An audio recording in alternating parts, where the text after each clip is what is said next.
ಜನತೆಯ ಒಬ್ಬ ನಿರೀಕ್ಷೆಯ ಒಂದು ವಿಶೇಷತೆಯ ಕ್ರೀಡಾಂಗಣ ಸಿಂಥೆಟಿಕ್ ಟ್ರ್ಯಾಕ್ ನಾಳೆ ಅಥವಾ ಇನ್ನೂ ಕೆಲವು ದಿನಗಳ ನಂತರ ಉದ್ಘಾಟನೆ. ಆದರೆ ಈ ಒಂದು ಕಾರ್ಯಕ್ರಮಕ್ಕೆ ನಮ್ಮ ಈಗಿನ ಕ್ಯಾಮ್ರಾ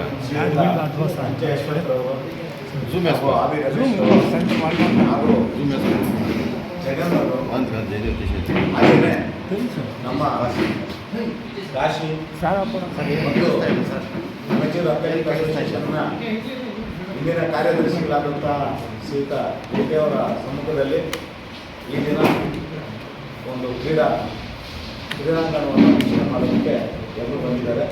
ವೇದಿಕೆಗೆ ಇರ್ತಕ್ಕಂಥ ಎಲ್ರಿಗೂ ಸ್ವಾಗತವನ್ನು ಕೋರುತ್ತಾ, ಅದೇ ರೀತಿ ಈ ಒಂದು ಕಾರ್ಯಕ್ರಮವನ್ನು ಎಲ್ಲರಿಗೂ ಪ್ರಚಾರಪಡಿಸೋದಕ್ಕೆ ಎಲ್ಲ ಮಾಧ್ಯಮ ಮಿತ್ರರು ಹಾಗೂ ಹಿರಿಯರು ಬಂದಿದ್ದೀರಿ. ನಿಮ್ಮೆಲ್ಲರಿಗೂ ಸ್ವಾಗತವನ್ನು ಕೊಡ್ತಾ, ಈಗ ಈ ಸಂಬಂಧ ನಮ್ಮ ಜಯದೇವರವರು ಸಂಪೂರ್ಣ ಮಾಹಿತಿಯನ್ನು ನೀಡಬೇಕು. ಕ್ರೀಡಾಂಗಣ ಕೊರತೆ ಇತ್ತು. ಆ ಕೊರತೆ ನೀರಿನಲ್ಲಿ ಇಂದಿನ ಅಥ್ಲೆಟಿಕ್ಸ್ ಕ್ಲಬ್ಗಳು ಹಾಗೂ ಯುವಜನ ಸೇವಾ ಇಲಾಖೆಯವರು ಅತ್ಯಂತ ಪರಿಶ್ರಮದಿಂದ ಕೋಲಾರಕ್ಕೆ ಅಂತಾರಾಷ್ಟ್ರೀಯ ಮಟ್ಟದ ಗುಣಮಟ್ಟದ ಕ್ರೀಡಾಂಗಣ ದೊರಕಿದೆ. ಮುಂದಿನ ದಿನಗಳಲ್ಲಿ ಇಲ್ಲಿ ಅತ್ಯುತ್ತಮ ಕ್ರೀಡಾ ಚಟುವಟಿಕೆಗಳು ಪ್ರಾರಂಭವಾಗಲಿದೆ. ಇದರಲ್ಲಿ ನಮ್ಮ ಕೋಲಾರ ಜಿಲ್ಲೆಯವರು ಇದನ್ನು ಸದುಪಯೋಗ ಪಡಿಸಿಕೊಂಡು ಉತ್ತಮವಾದ ಅಥ್ಲೆಟ್ಗಳಾಗಬೇಕು ಅಂತ ನಮ್ಮೆಲ್ಲರ ಅಭಿಲಾಷೆ. ಈ ಗುಣಮಟ್ಟ ಕಾಪಾಡಿಕೊಂಡು ಸಹ ಹೋಗಬೇಕಾಗುತ್ತೆ.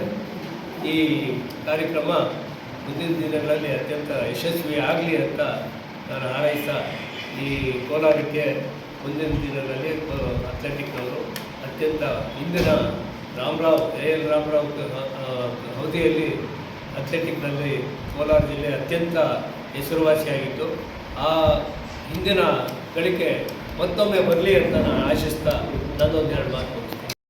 ಸ್ಪೋರ್ಟ್ಸ್ ಇವತ್ತು ಜೀವಂತವಾಗಿದೆ ಅಂದರೆ ಎಲ್ ರಾಮರಾವ್ ಕಾರಣ. ಎಲ್ಲ ಇಂಡೋರ್ ಸ್ಟೇಡಿಯಂ ಆಗಿ, ಔಟ್ಡೋರ್ ಸ್ಟೇಡಿಯಂ ಆಗಿ, ಚಿಂತಾಮಣಿ, ಚಿಕ್ಕಬಳ್ಳಾಪುರ ಎಲ್ಲ ಕಡೆಯೂ ಸ್ಟೇಡಿಯಂ ಆಗಿರೋದೆ. ಮತ್ತು ಇಂತೆ ನಮ್ಮ ಕೋಲಾರ ನ್ಯಾಷನಲ್ ರೆಪ್ರೆಸೆಂಟ್ ಮಾಡಿ ಉಷಾ ಅವರೆಲ್ಲ ಗಾಯತ್ರಿ ಇವರೆಲ್ಲ ಮಾಡಿದಾಗೆ ಮತ್ತು ಈಗಿನ ಮಕ್ಕಳು ಮತ್ತು ಅದೇ ಸ್ಟೇಜ್ಗೆ ಹೋಗ್ತಾರೆ ಅಂದ್ಬಿಟ್ಟು ಮತ್ತು ಜಯರಾಜ್ ಒಳ್ಳೆ ಕೋಚ್ ಆಗಿದ್ದ ಜಯರಾಜು ಅದನ್ನು ಭಾಳ ಸಹಾಯ ಮಾಡ್ತಾರೆ. ಈಗಿನ ಇರೋ ಹುಡುಗರನ್ನ ಇದು ನಮ್ಮ ಗ್ರೌಂಡ್ನ ಯುಟಿಲೈಸ್ ಮಾಡಿಬಿಟ್ಟು ನ್ಯಾಷನಲ್ ಲೆವೆಲಲ್ಲಿ ಬರ್ತಾರೆ ಅಂದ್ಕೊಂಡು ನಾವು ಅಂದ್ಕೊಂಡಿದ್ವಿ. ಮಾಲೂರು ಮಂಜುಳಾ ಅವರು ಅಷ್ಟೇ.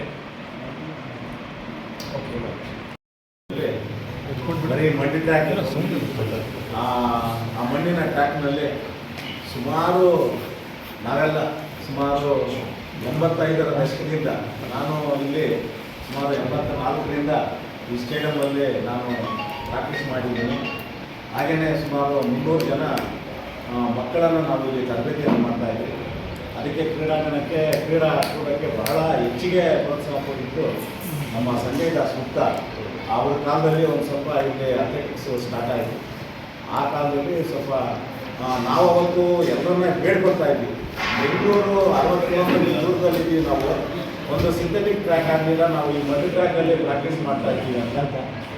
ಒಟ್ಟಾರೆಯಾಗಿ ಅವತ್ತು ಸುಮಾರು ಒಂದು 45 ವರ್ಷಗಳ ನಂತರ ಇವತ್ತು ನಮ್ಮ ಕೋಲಾರಕ್ಕೆ ಒಂದು ಸಿಂಥೆಟಿಕ್ ಟ್ರ್ಯಾಕ್ ಸುಮಾರು ಆ ಪ್ರಯತ್ನಗಳು 45 ವರ್ಷಗಳ ನಂತರ ಆಯಿತು ಈ ಕೋಲಾರ. ಇದಕ್ಕೆ ತುಂಬ ಸಂತೋಷ. ಈಗಿರ್ತಕ್ಕಂಥ ಕ್ರೀಡಾಪಟುಗಳು ಇದನ್ನು ಸದುಪಯೋಗ ಪಡಿಸ್ಕೋಬೇಕು. ಮತ್ತು ಏನು ಇವತ್ತು ಕ್ರೀಡಾಂಗಣ ಇದೆ, ಇದನ್ನು ಭಾಳ ಜವಾಬ್ದಾರಿಯುತವಾಗಿ ಯಾರು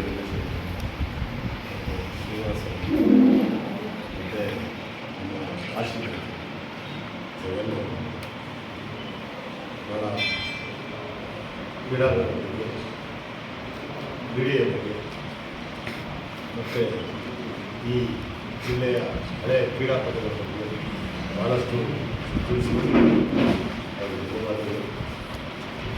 ಮತ್ತು ಇವತ್ತು ಕಡೆ ಏನು ಕಾರ್ಯಕ್ರಮ ಮತ್ತು ಪತ್ರಿಕಾಗೋಷ್ಠಿ ಬಗ್ಗೆ ವಿಶೇಷ ಅಷ್ಟು ಬಂದಿರೋ ಎಲ್ಲ ಅದ್ಭುತ ಹಿರಿಯರು ವಂದಿಸ್ತಾ